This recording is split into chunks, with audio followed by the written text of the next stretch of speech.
Anyone who has trained a GAN knows the pain.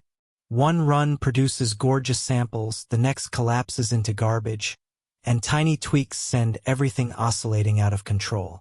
For years, this instability was just accepted as the price of adversarial training. Then the Wasserstein GAN arrived and asked a sharper question. What if the real problem is what the two networks are actually measuring? Change the objective and training becomes calm, reliable, and easy to monitor. Understanding that one change will reshape how you think about GANs. Let's dig in. So what exactly was broken, and what does WGAN swap in? Here it is side by side.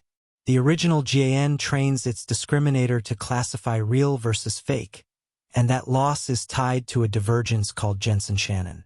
Here's the trouble. When the real and generated distributions barely overlap, and early on they almost never do, that divergence flattens and hands back vanishing gradients. The generator gets no useful signal, training stalls or oscillates, and mode collapse creeps in. The Wasserstein distance measures something gentler. Also called the Earth mover distance, it asks for the minimum work to reshape one pile of probability mass into the other. The beautiful part is that it stays smooth and gives meaningful gradients even when the two distributions don't overlap at all. So the generator always knows which direction makes it better. So how do you actually build a WGAN? Follow the recipe one step at a time. Start by measuring the Earth mover distance between the real data and the generated samples. Instead of asking whether a single sample is fake, we ask how far apart the two whole distributions sit. That change alone hands us a smooth, informative objective to optimize. Next, retire the discriminator and hire a critic. Rather than a probability that a sample is real, the critic outputs a plain real-valued score, how realish something looks. Higher for real, lower for fake, with no squashing into a 0 to 1 range. That freedom lets the Wasserstein distance flow through. Then comes the one real constraint. For the math to hold, the critic must be Lipschitz smooth, meaning its output can't change too fast between nearby inputs. The first version enforced this by crudely clipping weights, but the better approach, WGAN with a gradient penalty, adds a term that keeps the critic's gradients near a fixed size.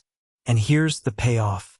Because the critic gives a smooth score everywhere, the generator always receives a useful gradient, even when its fakes are nowhere near the real data. Training stops stalling, the loss actually drops as samples improve, and you finally have a meaningful number to watch. Strip it all back and 3 ideas define the Wasserstein GAN. The first idea is a new yardstick. WGAN throws out the Jensen-Shannon divergence and measures the Earth mover distance instead, the minimum work to turn the fake distribution into the real one. That reframing is the root of everything else that improves. The second is smooth gradients everywhere. Because the distance keeps changing meaningfully even when real and fake barely touch, the generator is never left without direction. That's exactly the failure that froze the original GAN, and WGAN simply doesn't have it. The third is a loss you can actually trust. The critic score correlates with sample quality, so a falling loss really does mean better images, a progress meter you never had before. Steadier gradients ease mode collapse too. The cost is enforcing that Lipschitz constraint and training the critic more carefully. Alright, let's lock in what matters.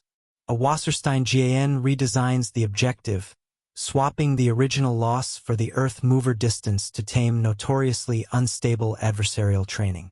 That distance stays smooth and gives meaningful gradients even when the real and fake distributions barely overlap, so the generator always knows how to improve.